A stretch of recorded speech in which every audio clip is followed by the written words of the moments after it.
Okay, so now we're going to learn. I don't think we learned this last year. 2 years ago, for sure we didn't learn. Last year, I think we learned the Gemara in Sanhedrin. But anyway, we're going to go back to good old Kamsa bar Kamsa. By the way, the Rebbe Rashab, it's brought down in a Yom Yom, the Rebbe Rashab, every year, and Tisha B'Av learned the sugya of Kamsa bar Kamsa. It deals with the Churban Beis HaMikdash.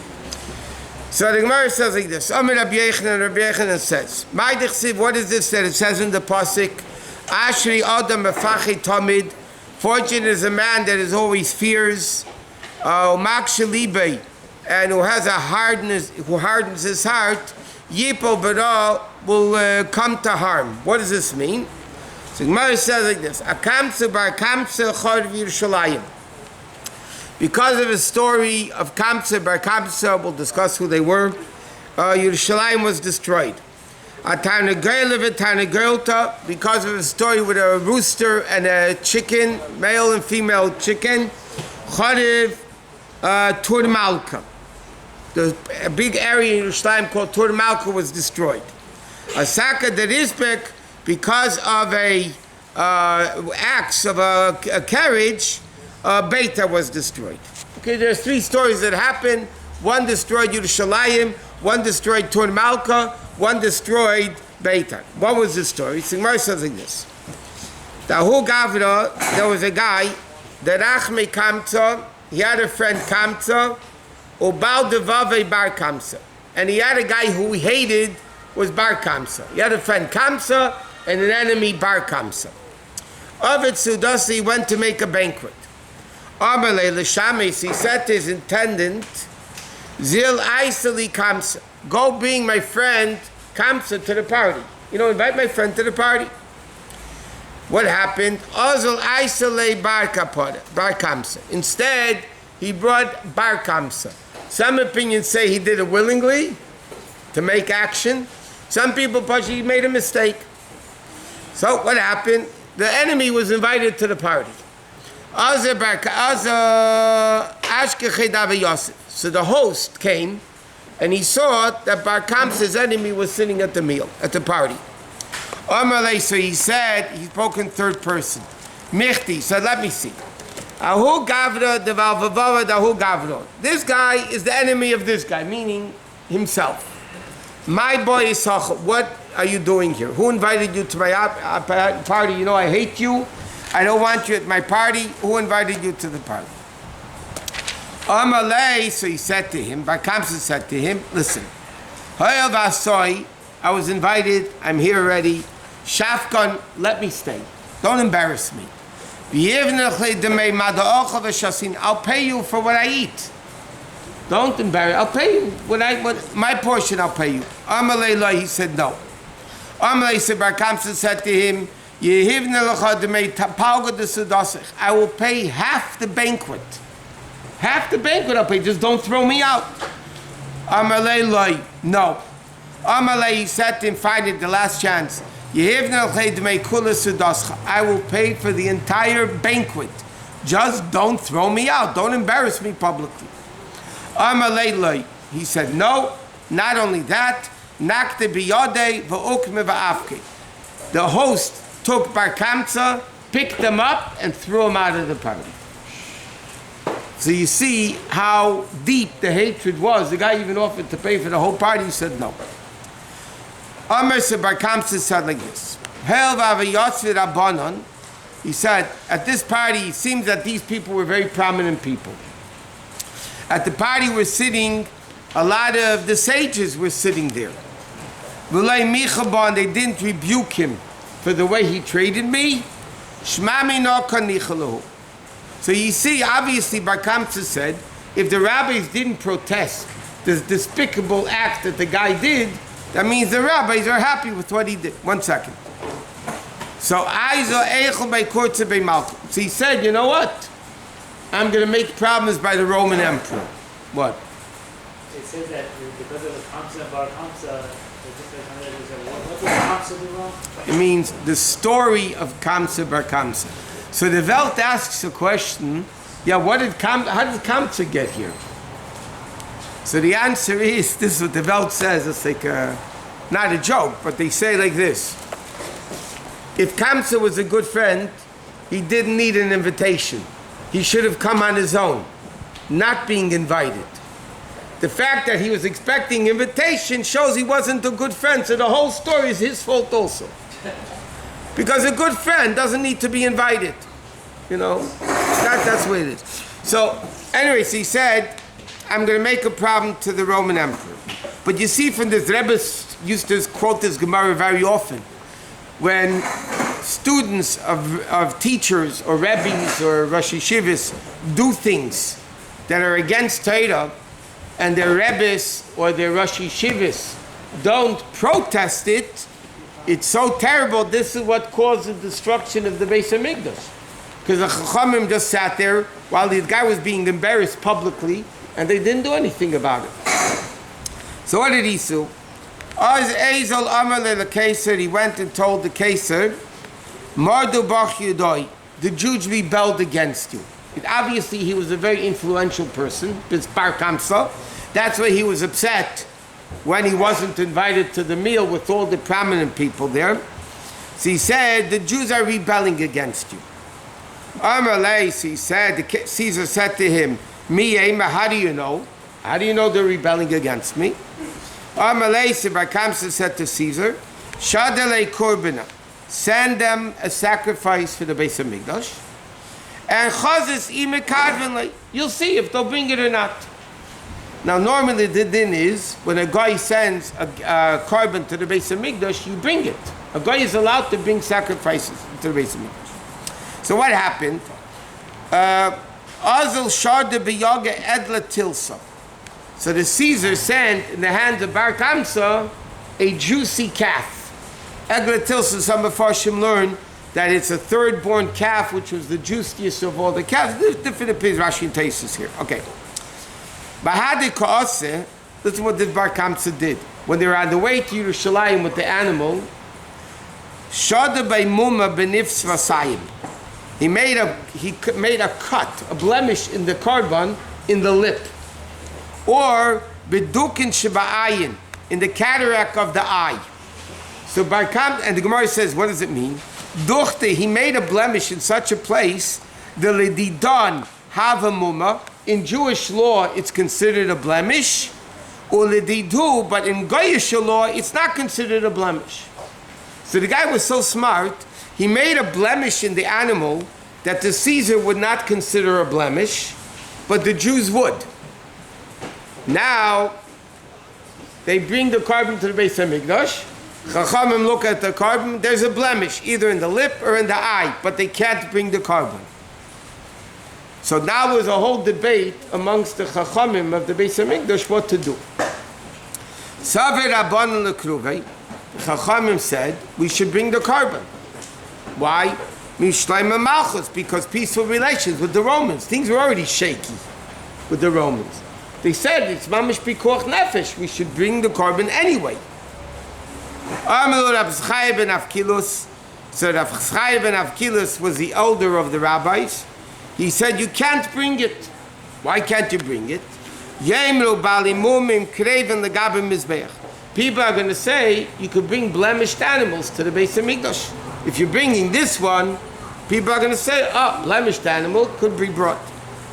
Savar lemiktali. So the Chachamim thought, okay, let's kill Bar Kamsa, let's kill him.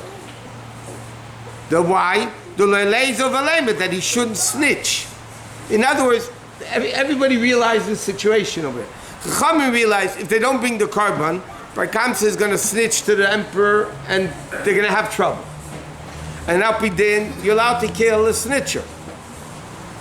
You're allowed to kill a snitcher. So the Chachamim said, okay, let's kill him instead. Rav Chaim said, you can't. People are going to say, that a guy who places a mum in korbanos gets killed, and it's not true. So basically they were at a loss what to do. Bring it, the Chaim ben Avkilus didn't let them. Kill the guy, the Chaim ben Avkilus didn't let him. So what happened? They didn't bring it. And they let him go. Rabbi Yechanan says, An vasanuse shel Rabbi Chaim ben Avkilus, the tolerance displayed by Rabbi Chaim ben Avkilus because of his patience, tolerance to this guy. Hachriva is Beisenu, they destroyed our Beis Hamikdash. Safra Techaleinu, they burnt down our sanctuary. Viglisanu me'artzenu, and they were driven out of Golus. No, so the Mefarshim say, here in the English it translated as tolerance. But there are other Mefarshim, I think the Mashal brings down, that what it means is like not his tolerance, his humility. We know there's a din in the Gemara that when a din in the fascist in capital punishment, you needed a minimal bezdin of 23. To kill somebody, you need a bezdin of 23. So after bezdin heard the case, and they thought it over, discussed it, whatever, they took a county, guilty, innocent, and you had to go the majority of 2. So the din is by din in the fascist. You start from the youngest, not youngest in age, youngest in level, going up to the top of the bedroom. Why? Because judges have to be open-minded. They have to say what they think. If you start from the top dayan, once the head guy says something, so everybody says he knows what he's talking about better than me, they're going to go along with his opinion, even though personally they didn't agree with that. So therefore you started from the youngest. The guy in charge couldn't care less what everybody else says. You're not going to be affected by them. And then you have a proper judgment based on majority opinions, not necessarily the majority of brains. Okay, majority of brains. So over here, there was a shaladin in the fashis. The question to kill this guy or not. So normally they should have started from the youngest. Rabbi Chaim ben Avkilus was the greatest of the judges. And he opened up first. He said his opinion first. That's what it means in Ambasanuse's humility. He is really the greatest judge. But he made himself as if he's the youngest. So he said his opinion first. Once he said his opinion, they didn't argue with him anymore. So that's what happened. What did he say? Huh? He said you can't kill him and you can't bring the carbon. So they didn't bring the carbon. And the guy went to snitch. So the Gemara says like this: Shadar alayot nir and keser. So the Caesar sent nir and keser.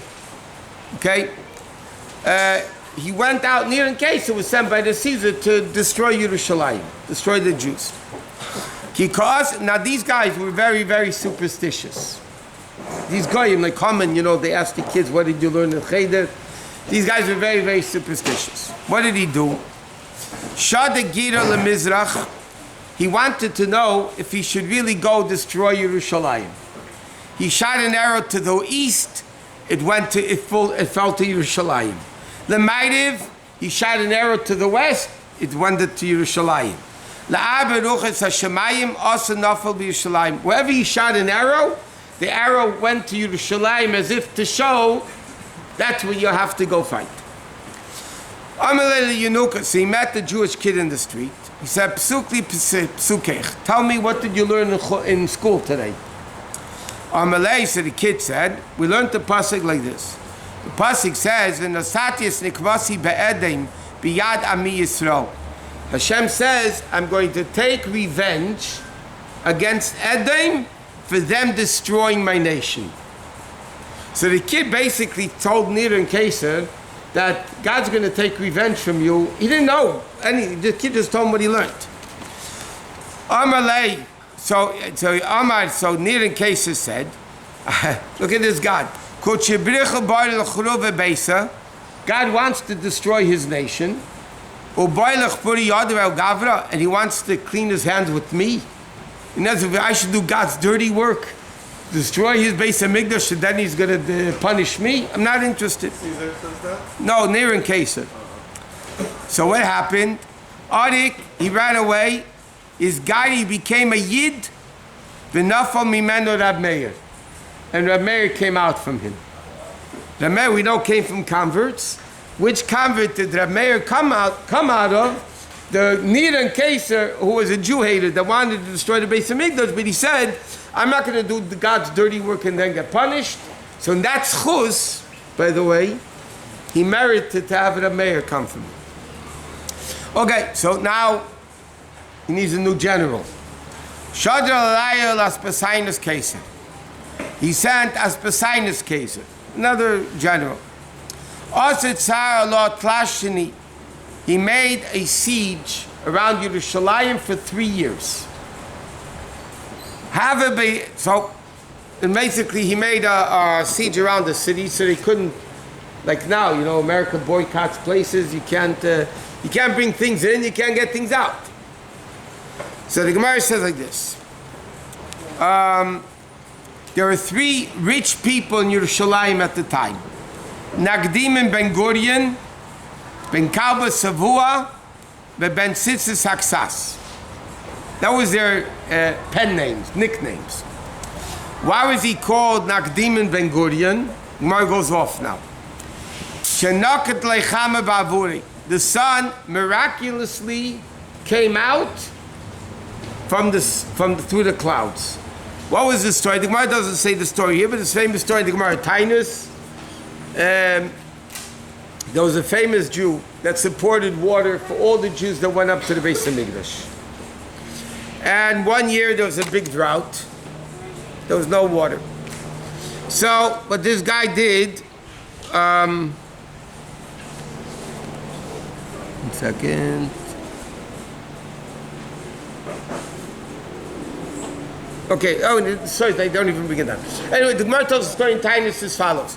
So he went to this guy and he said, lend me your water and I promise that it should be brought back to you by this and this date. And he promised him an abundance, whatever, a lot. So the guy said, okay, but remember, the day comes, you don't pay back, he's going to give him billions and billions of dollars. That was the deal. It came the day there was a drought in Eretz Yisrael. The day was coming closer. So this guy sent to Nagdim and Ben Gurion, you have the money, you have the water, and there was mamish a drought. No rain forecasted in the weather reports. He said the day's didn't come yet. The day didn't come. And he started laughing at him. There's no rain. What are you going to fill up all these wells for the Jews? It's not going to happen. So the day it happened, again, the guy sent a messenger to Nagdiman. You might as well pay up. He says, the day's not over yet. No cloud in the sky, nothing. So Nagdiman Ben Gurion, and meanwhile the guy is told all his friends to come to a massive party he's going to become a billionaire from this old story. Nagdiman went into the Beis Hamikdash and he said to God, listen to me. I didn't do this for myself. I did it for the Jews. To go up to the Beis Hamikdash to have water. I mean, help me out, man. I need a miracle. I need to pay the debt. I need a miracle. Sounds familiar, huh, Mendel? We need to pay the debt. We need a miracle. So all of a sudden, the clouds came and it started pouring and the wells overflowed, like unbelievable miracle, right? And it started overflowing. The guy comes out of the bathhouse, but it's pitch black, the clouds. So he says to Nagdiman, no, it came already at night, and you said by the end of the day, it's going to happen. And already it's night, and so you lost the bet. Nagdiman said, give me 2 minutes. He went back to the Beis Hamikdash. He said, God, you did a half a miracle for me. Get the sun out again. So the Gemara says in Tainus that all of a sudden the clouds split, the sun came out, and Nagdim and Ben Gurion's miracle happened. That's why it's called Nagdim and Ben Gurion. Nagdim and Ben Gurion means the sun pierced through the clouds because of him. The second guy was Ben Kalba Savua. Why was he called Ben Kalba Savua? Shekola nichnas lebeisei kshuroiv kekelev.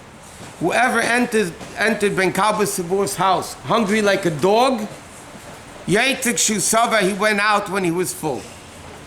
By the way, that's where you know the expression hungry like a dog? This is from this Gemara, by the way. The guy picked up expressions from the Gemara. The Gemara says, whoever was hungry like a dog went out of his house full. This Ben Kalba Savur, by the way, was the famous father-in-law of Rabbi Akiva, who had his daughter Rachel married Rabbi Akiva with the whole story with disowning him and so on. Okay, the third guy was Ben Tzitzis Haksas. Ben Tzitzis Haksas. Why was he called Ben Tzitzis Haksas? Shahaisa Tzitzatzi Nigraret Agabi Kastis. Whenever he walked in the street, he was very meticulous in tzitzis. He used to wear very, very big tzitzis. And the din is that strings are not allowed to roll on the floor. It's disrespectful to the tzitzis. So whenever he walked in the street, his servants would put cushions that the tzitzis shouldn't touch the street, it should touch the cushions instead. That's one opinion. Another opinion is Ikadrami Shahaisa Kisei Meitalas Ben Daily Reini. His seat was placed among the Romans, meaning he was a noble, he was a very amongst the noble people. So he made a seat for 3 years. There's 3 rich people in the city. The Gemara says, Chad Amalahu, one of the rich men said to the Jews, I will support the city with wheat and barley. Chad Amalahu once said, I will give wine, salt, and oil. The Chadama and the third one said, I'll give the wood. You have to cook. So one guy said, I'll give the food. The other guy said, I'll give the oil and the wine. And the third guy said, I'll give the wood. Which one of the 3 gifts were the best? So Gemara says, the Chachamim praised the one from the wood. The wood was considered the best present. Why? Because Gemara tells that Rav Chisda, who was very wealthy, but all his keys to the storage houses he gave to servants, except the storehouse for wood. Wood he never trusted anybody with, only himself. Why? Because Rav Chisda used to say, for one storehouse of wheat, you need 60 storehouses of wood. So in other words, whatever their gift was, the wood gift was 60 times what they would have given. Okay? So now, how much food did they have to support the city? They had enough food to support Yerushalayim for 21 years. Which by then, the Goyim would have left. What happened? The biryani word literally comes with emptiness. They were wild guys. Young, they were looking for fights. Amilur Rabbanan, the rabbi said to the Chachamim, Neipuk v'navet shloma ba'adayu. So what happened? The Biryanis surrounded the city. The Jewish gangsters didn't let anybody do anything. Chacham said to the Biryanis, Nepek v'navet shloma ba'adei. Let's go talk to the Romans. Maybe we'll appease them for the story that happened with the carbon. Lo shafku, they didn't let him. Amru leisa, the Biryani said to the Chachamim, Nafik v'navet krava ba'adayu. You know what? Let's go fight them instead. So the rabbis wanted to make peace. The gangsters said, let's go fight the Romans. Rabban said, you're not going to be successful. They saw already that it's the hand of Hashem to punish the Jews. They said to the Biryanis, you're not going to win. Why are you going to fight them? It's not going to happen. What happened? So the Chacham didn't get what they want, the Biryanis didn't get what they want. Come and listen what they did. They burned down all the storehouses of barley and wheat and oil and wood. They burnt the whole place down. What happened? Have a kafna. It became a hunger. It became a hunger. There's nothing to eat. So now, that's what the Biryanis wanted. The Jews should get desperate, and then they'll have no choice but to fight. So meanwhile, in passing, the Gemara tells a story like this. Marsa, the daughter of Baitus, Artiris to Yerushalayim. She was the richest woman in Yerushalayim. She was very wealthy. Shadar l'shlucha, she sent her servant. Va'amalei, and she said to him, Zil aisa l'smida. Go to the store, buy me bread made from fine flour. At the Ozbel, by the time the servant got there, it was sold out already. He came back. Also, he said to her, Smida leka, there's no fine flour, chivar te'ika, there is white bread. In other words, second class flour. Amalei, she said to him, Zil Aisali, go get it for me. At the Ozbel, by the time he got there, everything was sold. So he came back finally, he said to her, you know what? There's not even white bread, there's only black bread. You know, it's the junkiest bread there is. She said to him, go bring it. Get that for me, there's hunger.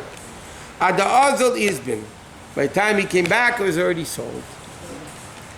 So he went back and he said, there's nothing. So she told him, so he said to him, there's no wheat bread anymore, but there's barley bread. She said to him, Zil Aisali, go get it. The Ozil is, by the time he got there, it was sold out. So there was nothing left. And the Mefarshim say, how stupid can this guy be already? Why didn't he just buy the next? So it says, this shows the fear that the servants, the slaves had for their masters. They were petrified to do something, even though it makes sense.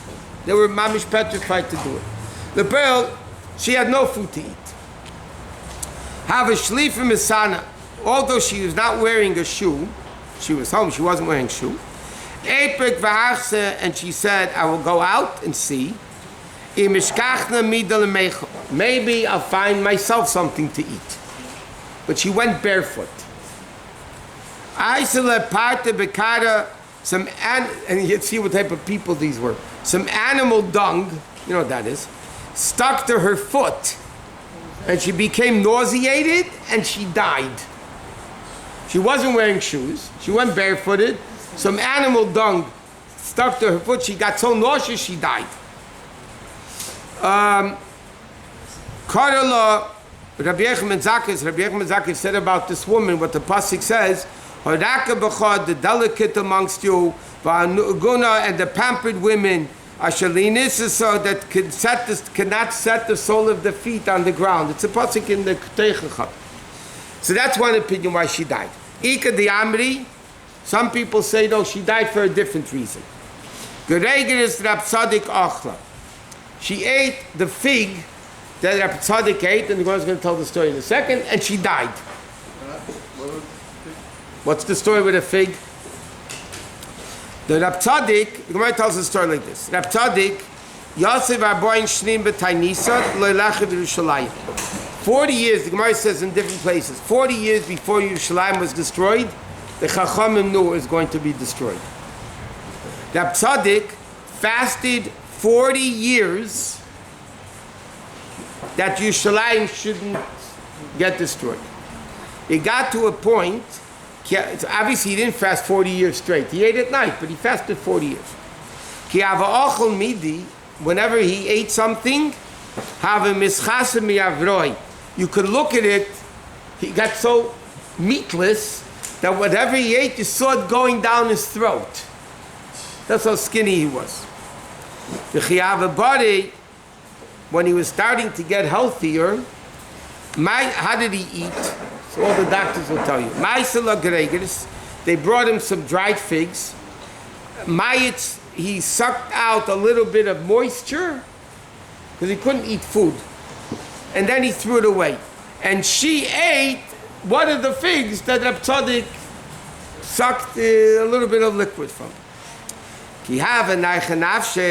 When she was dying, so guys, listen to this.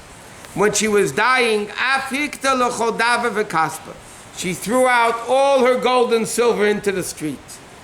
And she said, Hai lamai mi boile. What do I need this money for if I'm dying? You don't take it with you. The Chsiv, it says in the Pasuk, Kaspam bechutzeis yashlichot, they're going to throw their silver into the streets. So why are we learning this Gemara? Obviously, there's a bunch of lessons here, but anyway, we'll leave it at that. Okay, so what happened? The hunger started. No rich people. That's it. Abba Sikra, Reish B'Yoynei Yerushalayim. The head of the gangsters was a guy by the name of Abba Sikra. Who is this Abba Sikra? But Achsid Rabbi Yechon ben Zakkai. He was the nephew of Rabbi Yechon ben Zakkai. So the head gangster that burnt down the place was the nephew of Rabbi Yechon ben Zakkai. Shalach lei Rabbi Yechon ben Zakkai sent a message to his nephew, and he sent the following: Da betzina legaboy. Come privately to me. Nobody should know you're coming, but come, I have to talk to you. Also he came. Amalei, Rabbi Yechon ben Zakkai said to his nephew, Ad emes avidu to lahachi. How long more are you going to do this, you gangsters? Because till you're going to kill us all in starvation. How long more are you going to keep this? What are you doing to us? You're the head of the gang. Amalei, so listen, Abba Sikra said to him, what can I do? Officially, I'm the head of the gangsters, but I have no control over them. If I tell them anything, they're going to kill me. He said, I can't do it. Amalei, so Rabbi Yechon ben Zakkai said to him, Chazali takanta, you have to find me a way, the epoch that I can get out of the city. The Briyanis are not letting me go out. Yeah? You get me out of the city by hook or by crook. Why? Maybe I can save a little bit. Amalei said to him like this. Abba Sikra gave him advice. Nekait nafsha biksiri. Let out a rumor that you're very, very sick. Let a rumor that you're sick. And everybody should come and be kachaylim, visit the sick. Then take something that smells bad, and lay it down next to you. And then give out a rumor, the nach nafshi, that you died. Give out a rumor that you died. And your servants should carry you out of the city. Now there's a din. You're not allowed to leave over a dead body in Yerushalayim overnight. It's halach. And the Briyanis respected that din. See, basically, Abba Sikra basically said, get yourself as if you died. Don't let anybody else carry you. The Gemara is going to explain why. Because live weight is lighter than dead weight. So only your students who know this should carry you out. Okay, so when they came to the gate of Yerushalayim, they said, Rabbi Yechon ben Zakkai died, you have to let him out. They wanted to stab the coffin to make sure he was dead.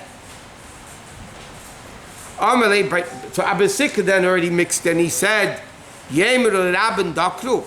what are the Romans going to say? The Jews stabbed their own leader? It's not nice. They wanted to shake him to see if he would cry out or not. So again, Abba Sikra said, they're going to say a dead body, you're disrespectful? No. So they let him out. When he came to the Roman emperor, Aspasinus Caesar, Rabbi Yechon ben Zakkai said to him, Shlem alach malka, shlem alach malka. Shalom aleichem king, shalom aleichem king. So he says, Amalei, Aspasinus said to him, you should be killed twice. Number one, the chada, the lav malka, no, I'm not a king and you're calling me king. And secondly, this is what it says in the Machzerim and Rosh Hashanah, if I am a king, why didn't you come to me until now?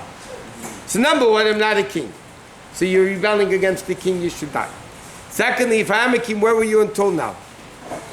So he said to him like this said you're not a king, you are a king. Because if Yerushalayim has to fall in the hand of a king. And right away a messenger came that the emperor died and they made him the new emperor. To be continued.